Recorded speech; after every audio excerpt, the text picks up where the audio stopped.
We begin the day after a weekend of chaos and confusion in Russia that has many asking, how stable is the rule of Russian President Vladimir Putin, and does it change anything about the war in Ukraine? On Saturday, the Wagner mercenary force, which has led much of the fighting for Russia in eastern Ukraine, aimed its weapons, albeit briefly, at Russia's own military leaders. Wagner's head, Yevgeny Prigozhin, accusing those leaders of mismanaging the war, a war that he says has been justified with lies. Now, in the span of a few hours, the Kremlin accused Prigozhin of being a traitor. Prigozhin then called off his rebellion, and then his soldiers turned around.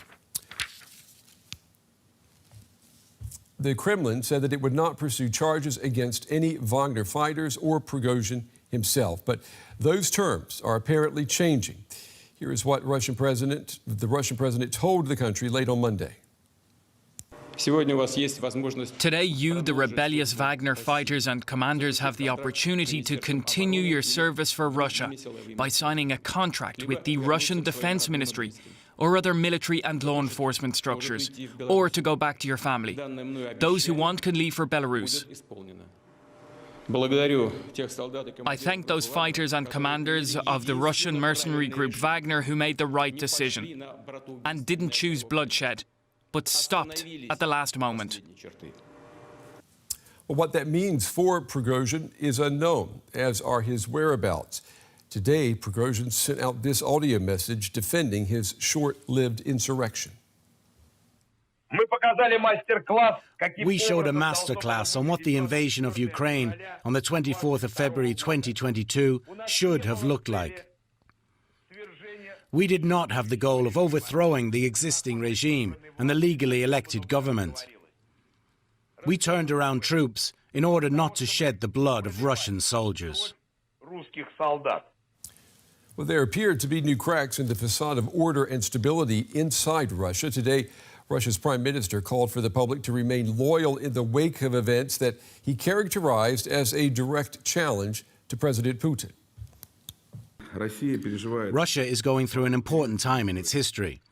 Because of this, the consolidation of the whole of society is especially important.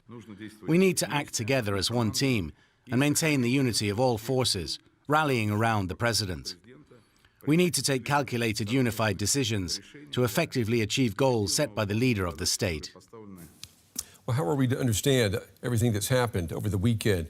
I'm joined tonight by Robert Person. He's a professor of international relations at the U.S. Military Academy at West Point. Mr. Person, it's good to have you with us here on the day. I want to start just with the stability of Russian President Putin's government and his power. What condition is it in after the events of this weekend?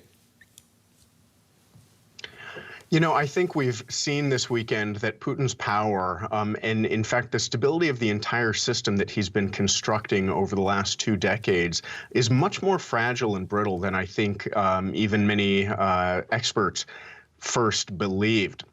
That's because for most of this time, his system and political stability has been premised on his ability to resolve and mediate internal power struggles when they arise within his inner circle. And they do happen, but they never break out into the open in such an extraordinary way as Prigozhin's dispute with the Ministry of Defense and the regular armed forces has. And so that fact alone, that Putin was unable or unwilling to settle that dispute internally, I think suggests that some of his tools of control are weakening.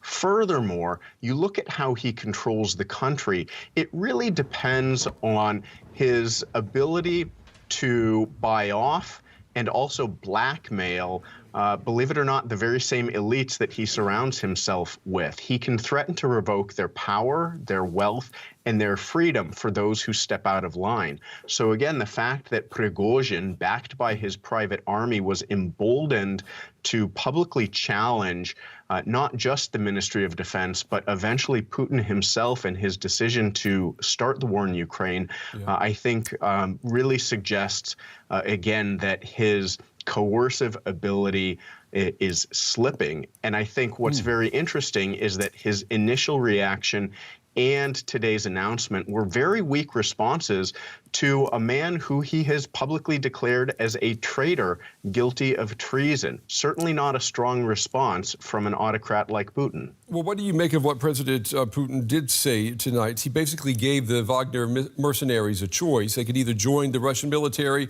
or move to Belarus. I'm wondering, can the Russian army, can it simply take in these Wagner soldiers and make Wagner history?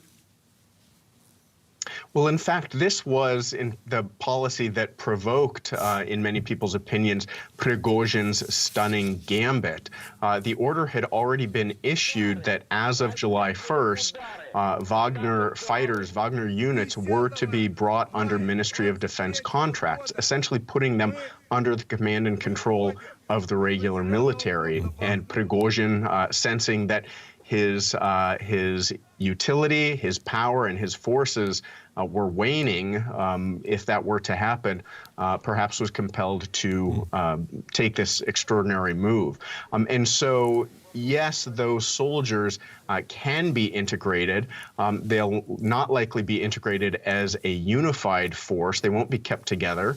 But rather spread out, dispersed among regular Russian army units, where they'll most likely be subjected to the same poor leadership, equipment, and logistics that the Russian military has become known for throughout the course of this war. U.S. President Biden today said that he had spoken with key allies about this weekend's events in Russia. Take a listen to what he said. They agreed with me that we had to make sure we gave Putin no excuse. Let me emphasize, we gave Putin no excuse to blame this on the West or to blame this on NATO. We made clear that we were not involved. We had nothing to do with it. This was part of a struggle within the Russian system. Now, we've got the White House there making it very clear, no U.S. involvement, period. Russia has been commenting on events in real time, it seems, ever since Saturday.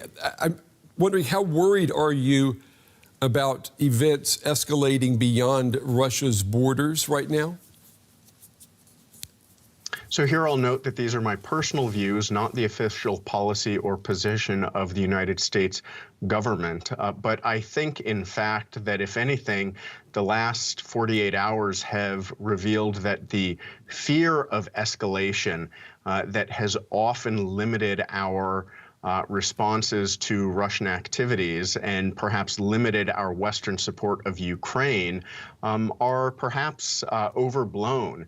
We see that Putin, when faced with a challenger, when faced with a situation as potentially threatening to the stability of his regime as this march on Moscow was, what did he do? He backed down in the face of that opposition and allowed Prigozhin apparently to walk free and go into retirement into Belarus. And so I think that does put into context perhaps some of our recurrent fears that Putin will, when backed into a corner, engage in some dramatic escalation. I've never believed that to be a significant risk all along, and I think this episode this weekend reinforces that. And we heard from the Russian Foreign Minister, Sergei Lavrov, today that he plans to investigate possible foreign involvement in what we saw this weekend. I mean, that was to be expected. Because it is expected, does it make that statement even that much weaker?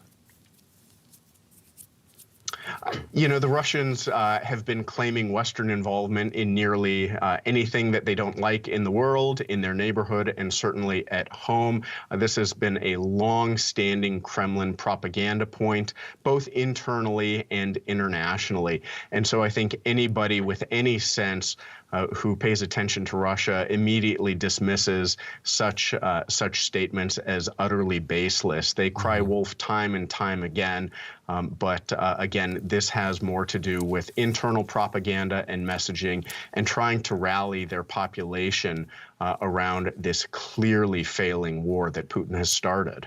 I read today that the Ukrainians have activated 2 of the 11 units that they have prepared for the counteroffensive against Russian forces. Considering what's happened in Russia now, is now the time to strike even harder? I think absolutely it is. Now, of course, our Ukrainian allies are in full command and control of their military strategy, and they've made very good decisions throughout this war. And so I think we have to have some faith that they will continue to make the right decisions for their offensive. But this moment when Russia's command structure going all the way back to Moscow is clearly in disarray, clearly has to be preoccupied now with securing itself in the rear, I do think potentially presents some unique opportunities for Ukraine to make gains that they otherwise would not have. That said, let's remember that they continue to face a difficult battlefield condition. Russia has had many, many months to fortify defenses, build minefields, and other things that are making the Ukrainian offensive notably slow. This isn't to say that the offensive is failing. It's just going slowly, which I think most experts believed would be the case. Robert Person, Professor of International Relations at West Point. Mr. Person, as always, we appreciate your time and excellent analysis tonight. Thank you. Thank you. Well, the Wagner revolt puts new pressure on Russian Defense Minister Sergei Shoigu and his handling, some would argue mishandling, of the invasion of Ukraine. Speculation is rife that he and other military leaders may have lost Putin's confidence. Today, Shoigu was at pains to show that he is still in charge. A video broadcast on Russian media showed him flying to the war zone in a helicopter and then meeting with officers at a military headquarters in Ukraine. But here, too, it's unclear exactly when this video was shot. So what impact will the Wagner's march on Moscow and the divisions in Russia have on the war in Ukraine? And what's the takeaway for Ukraine and NATO? BW's Terry Schultz put those questions to General Ben Hodges, the former commander of the U.S. Army here in Europe. I don't see anybody on the Russian side being strengthened by this. All the cracks, all the problems, all the fault lines inside the entire Russian mafia state have been exposed here over the last few days. And I think a lot of people could be in danger of either getting purged or else they will feel emboldened to do something else. If they see Prigozhin pays no price. The other thing that we should take from this is we have to recalculate how we assess Putin's ability to do things. I mean, I don't think Putin can trust too many of his officers anymore. And so when it comes to nukes or increased commitments in the war, I think Western intelligence agencies and our civilian leadership are going to be looking through a different sort of lens now at Vladimir Putin and trying to figure out who's really calling the shots there. It'll be interesting to see if Shoigu remains the defense minister, as I'm hearing rumors this morning that he is, then it'll prove that Putin values loyalty more than competence, which is a good thing for the Ukrainians. We don't want to see Russia get a much more competent leadership into the fight. The loss of 25,000 troops to the Russian side is a big deal. And that's if the number of 25,000 Wagner troops is anywhere close to accurate. They're going to be gone as a fighting force. Some of them may be reintroduced into the Ministry of Defense as individual soldiers, but none of them will be trusted. And so you're going to have some units that were experienced, and the only Russian units that had any sort of tactical success are gone. That will be difficult to replace. What does this mean then for what Ukraine should take away from this, what they should do next? And do you see then that Putin will use this as an exit strategy to refocus on his own problems and say that that he needs to pull out of Ukraine? I mean, is that even a remote possibility? Putin can change the narrative whenever he wants. I mean, that's what dictators do, autocrats do. So he could change the narrative about the need to bring everybody home. And I doubt you would see big protests in the streets. There will be some people that will be unhappy, but I doubt you would see big protests. They probably would be like, okay, good. Because I think most Russians, as Dr. Tim Snyder says, just assume that they're always going to be under the control of some gangster whoever it is, so they just try to go on with their daily life. So I don't think people are as emotionally attached to what's going on in Ukraine unless they have a son or a husband or a brother actually deployed there. So Putin could do that. He could use this as an excuse to change his own narrative. For Ukraine, I think three things. Number one, they recognize that a lot of Russian soldiers now are wondering what's going on above them and behind them. Do they really want to be the last soldier killed in a war? Do they really want to risk getting killed or mutilated in a conflict that looks like they may be losing?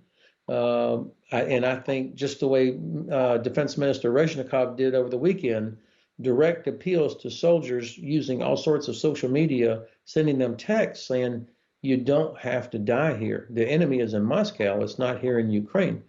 I think that will be compelling for quite a few. In the meanwhile, Ukraine is going to continue on with their counteroffensive, but they have to have already figured out that the Russian side will be distracted. There'll be uncertainty in the command. Logistics will have been interrupted. And so I think Ukraine continues on against a weaker opponent. That was DW's Terry Schultz there speaking with U.S. General Ben Hodges.